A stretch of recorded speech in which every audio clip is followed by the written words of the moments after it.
I wanted to talk about military service. Um, and for those of you who haven't seen some of my other videos, I am active duty military, and it's something that I've done for pretty much most of my adult life. I joined ROTC when I was 17 years old, and now I'm 30. Almost 8 years active duty right now, and the rest was reserves through ROTC and whatnot. But I wanted to kind of share my experiences, because that's a question I get from a lot of people is, hey, what's your experience? Should I join the military? Things like that. And I mean, nobody can tell you whether or not the military is right for you, but I think it helps. The more stories you can hear and the more perspectives you can get, the better. So I'm hoping to try and share that with you guys. So I will let you guys know that I most likely am going to go to the reserves. So I'm not. This is not like me, like, hoorah Navy, I'm going to stay in forever, things like that. And it's not me saying, I hate the military, things like that.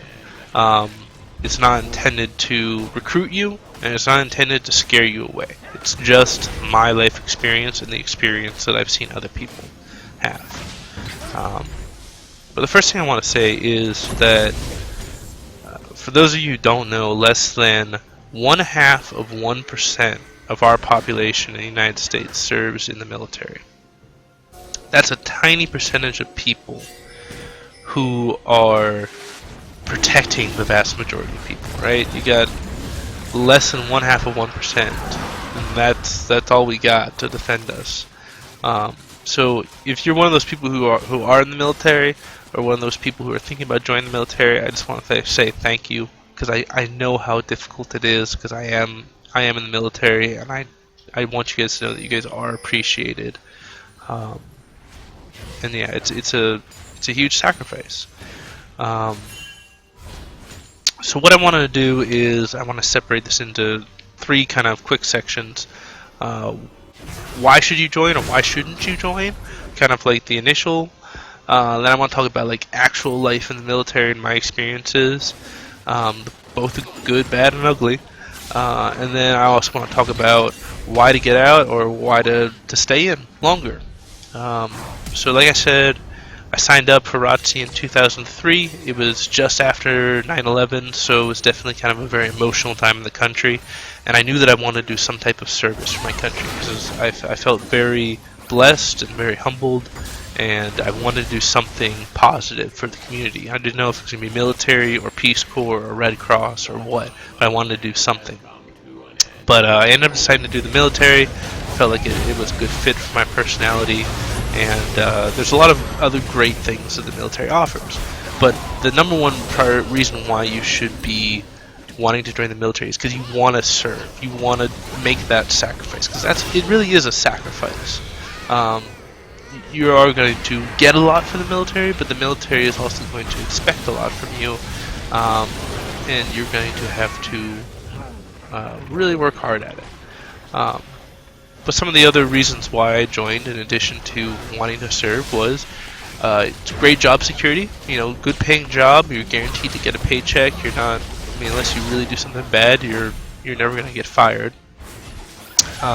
Great education benefits. I got a full ride scholarship to my university because I went ROTC.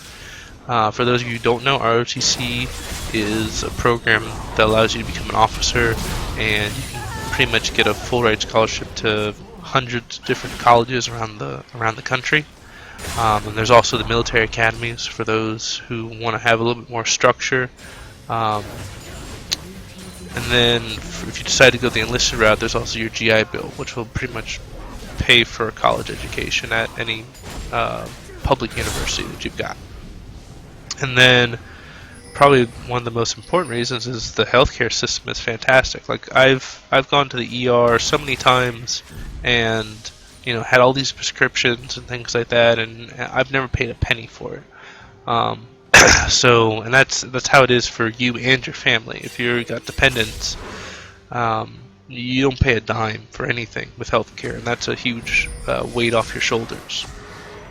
But the big reason why I see a lot of people join the Navy, especially on like the enlisted side, is they're trying to escape something. They're trying to escape some bad situation at home, and that can either be um, foster parents, real parents, abusive parents, alcohol issues, drug issues, bad neighborhood. Um, your friends are part of the wrong crowd, and you're looking for a way out. I've had people who grew up in gang neighborhoods, and some of their friends were killed, and they didn't want to be the next person to wind up like their friends. And the Navy does give you an escape for that, and it's not a bad thing or a good thing. It's the Navy tries to help people, and the Navy offers a lot to people who wouldn't otherwise have those opportunities. Because, let's face it, a lot of people do judge a book by its cover, and if you grow up in some horrible environment or some horrible neighborhood where you don't have a lot of references because you're just a kid, a lot of businesses are not going to take a chance on you. But the military a lot of times will. And that's definitely a really great thing about the military, is they give you a lot of responsibilities when you're very young. But if there's one thing that I could summarize like the military, is that if you devote yourself to the military, like if you actually buy into it and work hard, the military will make you a better person. Like, I am hands down a better person, a better man, because I was in the military. I am stronger, faster, smarter, better leadership skills, better social communication, better ethics. In every single way I can think of, I am better because I was in the military. However, you will also work harder than you ever thought possible. Working in the military is, they get their money's worth out of you. And if you don't be afraid of hard work and join the military, because you're going to be disappointed. I can only speak to my personal experience, but when I was in port, it was not uncommon for me to work 100 hours a week. And when I was at sea, it was not uncommon for me to be awake for 30, 40, 50, maybe even 60 hours at a time without any sleep. So you got to be willing to work hard if you want to be in the military.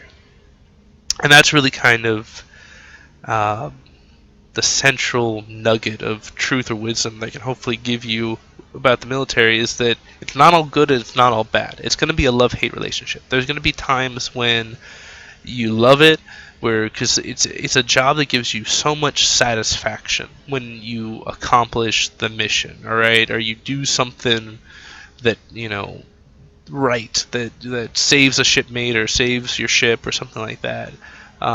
It's so rewarding. But at the same time, there's also times when it's grueling, it's nightmarish, and it feels like it's never going to end, and you don't feel appreciated, and it sucks. But it's what you make of it. That's really what it is. Like, you can't let the bad times cancel out the good things that happen, because there are a lot of great things that happen in the military. There's a lot of people that you're going to meet. I have laughed so hard in the military. There's just so many funny things that have happened, and just people that I'll never forget, that I wouldn't have met if I hadn't been in the military. But there's some other things that are both good and bad at the same time at the military. For example, you're gonna travel a lot if you're in the military. You're gonna do deployments. You're gonna see places that you never thought you were gonna see, and that's awesome. I've had some amazing experiences in foreign countries, but at the same time, that also means that you're gonna be away from your family. And that's really difficult. And it gets especially difficult when you have a family member who's sick or a family member who dies. Like, when I was on mission one time, both my grandmother and my great-aunt died. And I didn't know for over a month. I didn't know until we pulled back into port. And by then, the funeral was over. And I kind of, everybody else had moved on, but it was brand new for me, and I kind of was left to grieve by myself on deployment, and that was very hard.